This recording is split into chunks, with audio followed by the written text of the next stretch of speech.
Rude tâche que de conclure pareil débat. Surtout qu'on était bien parti sur un débat qui va nous emmener au-delà des plus 10 ans ou des... Voilà. Donc, comme on disait durant la Troisième République, je serai bref, mais je vais vraiment l'être. Donc, on m'a donné 15 minutes, ça sera 15 minutes. Voilà, je sais que vous avez des trains à prendre, donc je ne vous ferai pas rater votre train. Donc, 2 points dans ces conclusions, un petit rappel de logiques historiques, mais on m'a dit de ne pas parler du passé, mais en l'occurrence, à l'inventaire, le passé, c'est l'avenir. Et deuxièmement, des perspectives d'avenir qui nous ancrent aussi dans l'histoire de l'inventaire. Voilà. Donc, nous sommes ici donc tant pour célébrer les 60 ans de l'inventaire général du patrimoine culturel que pour déliner des pistes d'avenir, comme l'ont fait aujourd'hui les contributeurs successifs. Mais nous pouvons tout de même commémorer ces 60 ans de l'inventaire qui se superposent avec les 20 ans du Centre André Chastel que, de notre côté, nous avons célébré tout au long de cette année 2024. Le champagne a coulé à flot. Cette double célébration, c'est l'œuvre d'André Chastel, hein, qui est à l'origine de 3 chantiers dont nous sommes les issus. Nous ne reviendrons pas ici sur l'itinéraire intellectuel et institutionnel de cet historien d'art que détaillent plusieurs ouvrages qui lui ont été consacrés, et en particulier le bel opus de Dominique Hervier et Eva Renzulli qu'elles lui ont consacré en 2020. André Chastel, portrait d'un historien d'art, 1912-1990, de sources en témoignage.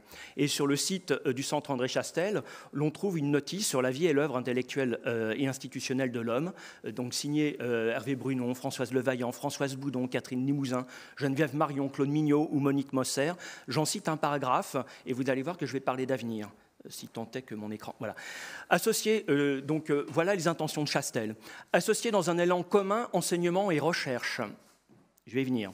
Aborder l'histoire de l'art comme une discipline humaniste qui ne soit pas coupée des autres savoirs. Ce n'est pas que de l'injonction. Avoir l'ambition de balayer les périodes et les ères chronologiques les plus larges jusqu'à la création la plus actuelle, tout en investissant en profondeur certains domaines privilégiés et secteurs pointus. Confère ce qui vient d'être dit. Mettre la connaissance et surtout, peut-être, mettre la connaissance historique au service d'une gouvernance responsable du patrimoine. Et là, il y a du travail. Pour les 20 ans du Centre André Chastel, Catherine Gros a rédigé un texte instructif et précieux, lui aussi disponible sur le site de notre unité, je fais de la publicité. Voilà. Notre collègue conservatrice du patrimoine retrace l'histoire du CRAM, alors ça vous semble ancien, créé en 1959, et de l'UMR 22, fondé en 1986, qui fusionneront en 2004 pour donner naissance au Centre André Chastel, dont l'inventaire est toujours, le projet d'inventaire est toujours un horizon stratégique. Le CRAM, unité de recherche associant la Sorbonne et le CNRS, vous allez croire que je parle de vieilles histoires, mais je suis en train de vous parler d'avenir, enfin tel que moi je l'imagine. Le CRAM, unité de recherche associant la Sorbonne et le CNRS, a été le pivot méthodologique de l'inventaire. D'évolution en évolution, le CRAM a continué d'associer la Sorbonne et le CNRS. L'UMR 22, quant à elle, cette quote UMR inventaire qui était domiciliée à l'hôtel de Vigny, associait le CNRS et le ministère de la Culture. En 2004, ces 2 équipes fusionnent pour donner naissance à l'UMR 8150, Centre André Chastel, placé sous la triple tutelle, vous voyez, plus on est fou, plus on rit, de Sorbonne Université, du CNRS et du ministère de la Culture. Suivront les 20 années que nous autres, au Centre André Chastel, avons célébrées tout au long de cette année 2024. Et nos 20 ans, vos et nos 60 ans, sont en fait le même anniversaire, vous avez bien compris le fond de mon propos. L'inventaire général des monuments et des richesses artistiques de la France, devenu en 2004 inventaire général du patrimoine culturel, et cette sorte de cadastre artistique voulu par André Chastel, dont c'est le grand œuvre. Mais l'on voit que son histoire est étroitement liée aux instances académiques, CNRS, universités, s'associant pour ce faire au ministère de la Culture.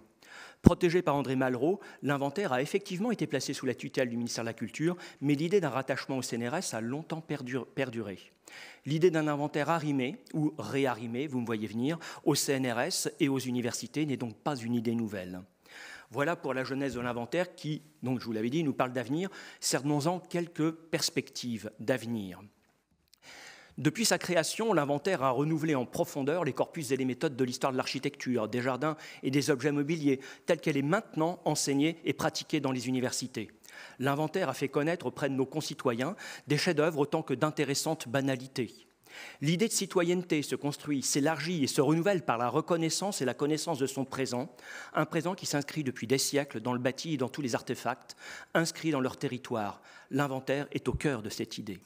Certes, la patrimonialisation est à l'œuvre depuis les discours de l'abbé Grégoire ou de la guerre aux démolisseurs de Victor Hugo, et elle n'a pas entendu l'inventaire pour inciter l'université et les monuments historiques à traiter de sujets nouveaux.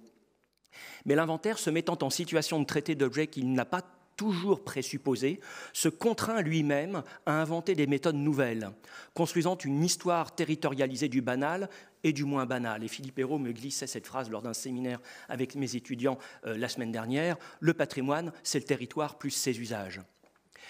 Donc, construisant une histoire territorialisée du banal et du moins banal, éventuellement semée de chefs-d'œuvre, l'inventaire et ses chercheurs élargissent les corpus, affinent les catégories d'analyse, traquent les lieux communs, décentrent les certitudes, débouchent les angles morts, dessillent les regards.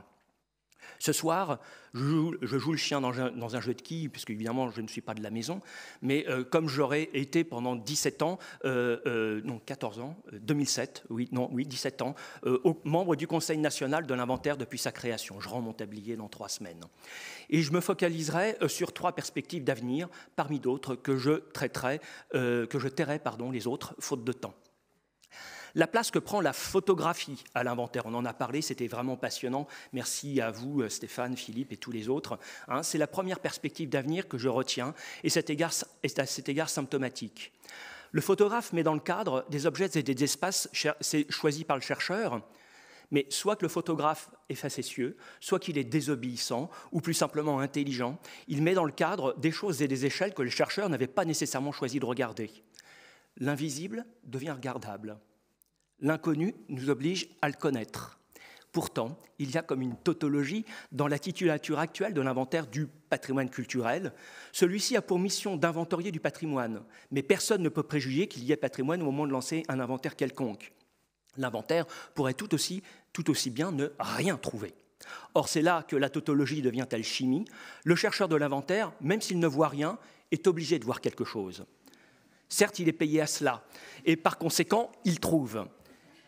Toute chose, et ça c'est Flaubert qui le dit, bon je suis désolé, je me mets dans les grands costumes, toute chose est intéressante pour peu qu'on la regarde longtemps, nous écrivait le grand Gustave. Et cette phrase est comme le filigrane de l'inventaire. Mais parfois, et même souvent, le coup de pouce vient de l'image cadrée et inventée, comme on dit inventer un trésor, inventée par le photographe. Il fut un temps où avec l'inventaire, je travaillais sur le périurbain, c'était entre 2008 et 2013. Cette France moche que fustigeait Télérama en 2010. Quelle désapprobation n'ai-je pas enduré à montrer en séminaires universitaires ou en colloques des hypermarchés, des lotissements pavillonnaires ou des giratoires à nains de jardin comme autant d'objets d'histoire de l'art, non pas potentiels, mais tout à fait avérés. Et là, évidemment, on me regardait d'un air étrange. Alors que les sociologues, les urbanistes ou les historiens urbains traitent des périphéries urbaines depuis un demi-siècle, alors que depuis un siècle ou beaucoup plus, des photographes comme Walker Evans, Ed Ruscha, les Bécher, ceux de la mission d'Attar et aujourd'hui Éric Tabouchi et Nelly Monnier avec leurs atlas des régions naturelles, cadrent le banal et le réinventent.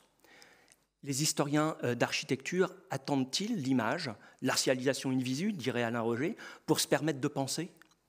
Nous avons un inventaire des photographes qui ont ou vont marquer l'histoire de la photographie, comme il y a à l'inventaire des chercheurs qui ont ou vont marquer l'histoire de l'architecture et de la ville. Il faut en prendre conscience, enfin on le sait tous, encore faut-il le rappeler. La deuxième perspective que j'évoquerai est plutôt un plaidoyer, vous m'avez vu venir. La recherche est le moteur de l'inventaire. Et je plaide pour que les chercheurs, au sens large, les chercheurs de l'inventaire au sens large, rejoignent les unités mixtes de recherche des universités de leur région, afin de voir mieux reconnaître par leur tutelle leurs travaux et leur statut de chercheurs. Certains services régionaux sont déjà dans cette démarche. Continuons, accélérons. L'inventaire a toujours été le bras armé de l'histoire de l'architecture et de l'histoire de l'art. Encore faut-il qu'il reste armé.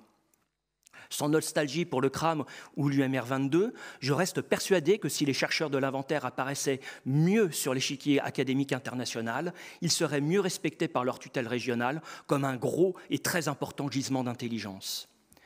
L'histoire de l'architecture en serait d'autant plus solide, et c'est aussi le message que porte, depuis sa fondation en 2015, l'Association d'histoire de l'architecture, l'AHA, où nos camarades de l'inventaire sont bienvenus et où ils sont d'ailleurs actifs. Que l'inventaire continue d'évoluer dans un réseau institutionnel pluriel et serré est une question vitale, mais sous réserve qu'il reste bien identifiable. Et ce qui rend l'inventaire identifiable, c'est sa production de publications, papier et numérique, production d'images, de cartes, de bases de données et aussi d'innovations technologiques. Troisième perspective, et là aussi, vous allez me voir venir, effectivement, les humanités numériques et l'intelligence artificielle qui permettront de compiler des données, de relier des faits, d'associer des échelles, pour le moment hors de nos capacités de visualisation et de synthèse, de réorganiser, comme ça a été dit à l'instant, pour réorganiser l'ensemble de nos métiers. Ce qui rend mon métier passionnant, je suis universitaire, ce qui rend mon métier passionnant et que je ne souhaite pas déléguer, c'est comme vous, c'est la recherche et pour ce qui m'occupe plus personnellement, l'enseignement. C'est un virage, ces humanités numériques, c'est un virage qu'il ne faut évidemment pas manquer. Et l'association des services régionaux de l'inventaire avec des laboratoires universitaires en région prend ici du sens. Il y a dans les universités des plateformes qui ne demanderaient que de mutualiser leurs moyens techniques et leurs configurations intellectuelles. Les présentations d'aujourd'hui montrent ce virage à l'œuvre, mené avec des compétences qu'il faut continuer de faire émerger. Je conclus. Dans tous ces coups de maître, André Chastel a joué au plus haut niveau de l'État. La création de l'Institut national d'histoire de l'art ne fait pas exception. Dès 1983, Chastel remet au Premier ministre Pierre Mauroy le rapport consacré à la création de cette INHA, création qui ne sera effective qu'en 2001. La dernière grande œuvre institutionnelle d'André Chastel est la création de cette INHA qui nous accueille aujourd'hui dans ces locaux de la Galerie Colbert, que les travaux actuellement menés par l'architecte en chef des monuments historiques Pierre-Antoine Gatier visent à rendre plus beau encore.